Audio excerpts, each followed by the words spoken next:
Médicaments qui détruisent votre santé petit à petit. Nous avons une telle confiance dans les médicaments que nous consommons au quotidien, ceux que nous achetons en pharmacie, que parfois il arrive d'oublier que beaucoup sont des produits chimiques fabriqués en laboratoire pharmaceutique, qui sont des résultats d'années de recherche, mais contiennent divers composés chimiques qui ont été mélangés afin de trouver un traitement pour des symptômes spécifiques et que ce n'est pas tout le monde qui peut les tolérés. Malgré le fait qu'il peut être conçu pour guérir les conditions spécifiques, peuvent également avoir des effets secondaires graves plus tard sur la santé, en particulier lorsque son utilisation est continue. N'oubliez pas de faire part à votre médecin, il est celui qui évalue les risques, les avantages de l'utilisation de certains médicaments et peuvent prendre des meilleures décisions pour vous. Le problème est quand vous faites de l'automédication sans connaître ses conséquences. C'est pourquoi aujourd'hui, nous vous montrons les conséquences des 5 médicaments très communs qui pourraient détruire votre santé petit à petit pour que vous appreniez à les identifier, à connaître les conséquences de leur utilisation et vous pouvez prendre leur utilisation très au sérieux. Avant d'aller plus loin, n'oubliez pas de vous abonner à notre chaîne et activer les notifications pour suivre toutes nos mises à jour. Je vous invite à me suivre sur mon compte Instagram Rosemouni Fashion. Pensez bien à vous abonner, suivez-moi et marquez-moi un message comme quoi vous venez de la part de ma chaîne YouTube. Si je vous dis antidouleur peu coûteux et disponible sans ordonnance, on pense au paracétamol. Oui, ça doit cependant être pris avec une grande modération. Il peut en effet conduire à des lésions du foie et parfois même des lésions fatales du rein. Voici quelques conseils pour réduire la toxicité du paracétamol. Avant d'aller plus loin, dites-moi de là où vous me suivez, de là où vous m'accompagnez. Vous savez combien cela me réjouit. Pensez aussi à partager ceci pour sensibiliser un maximum de personnes. Mes amours, le paracétamol est un ingrédient fréquent des médicaments d'antidouleur. Sa grande accessibilité fait que les patients sujets à des douleurs chroniques ou même aiguës en prennent souvent des doses trop élevées. Les migraineux sont par exemple sujets aux excès. Or, le paracétamol, même s'il ne nécessite pas de prescription médicale, doit être pris avec beaucoup de précaution car il est nocif pour le foie et même pour les reins. En numéro 2, on a l'oméprazole. Vous avez eu des douleurs suite à une prise d'oméprazole pour soigner vos brûlures d'estomac, ceux qui souffrent des copylories bactéries. Il y en a énormément en Afrique, en Chine, dans les Indes, donc vous savez ce que c'est. En effet, plusieurs personnes ignorent que les douleurs d'estomac sont causées pour la plupart du temps par le stress. De ce fait, courent souvent chez le médecin pour qu'on prescrive des médicaments comme l'oméprazole et ceci ne traite que les symptômes en réduisant la flore intestinale.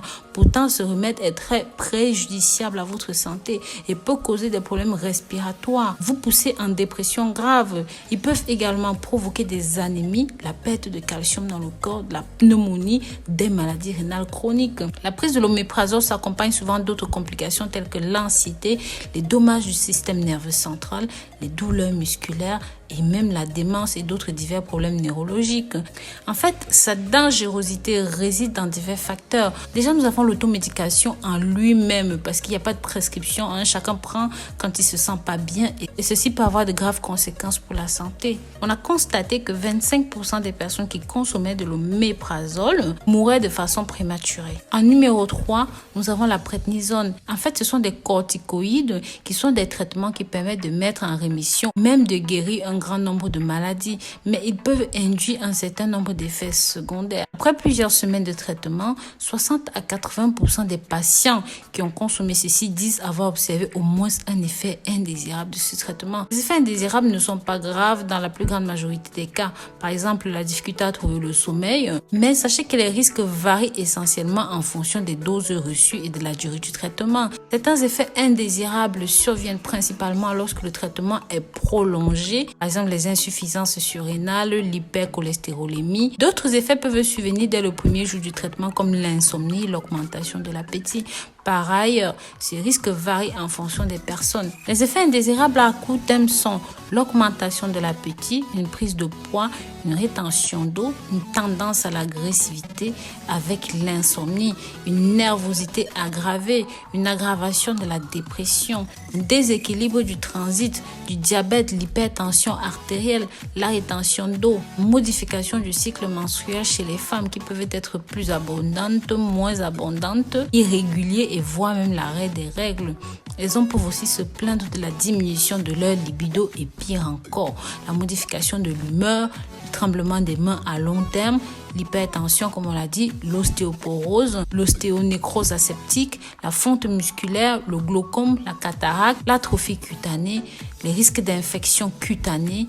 Bref, ceci a de nombreux effets indésirables et même pour la peau. Donc faites très attention. En numéro 4, nous avons les statines, qui sont un ensemble de médicaments utilisés dans les traitements de cholestérol élevé et même de triglycérides. Son action se concentre sur la réduction des enzymes HM-CoA, ce qui va métaboliser le cholestérol, réduisant la production de la lipoprotéine dans le corps. Son effet principal est qu'en réduisant l'action de l'enzyme qui traite le cholestérol, il baisse le taux de cholestérol LDL ou encore le mauvais cholestérol sanguin, ainsi que le cholestérol total, de sorte que les maladies cardiaques soient réduites. Ceux-ci peuvent provoquer plusieurs effets indésirables, touchant les yeux, le foie, les reins et même les muscles. C'est ce qu'indique un chercheur britannique qui a analysé le dossier de 2 millions de patients, dont 16% avaient déjà eu un traitement avec des statines.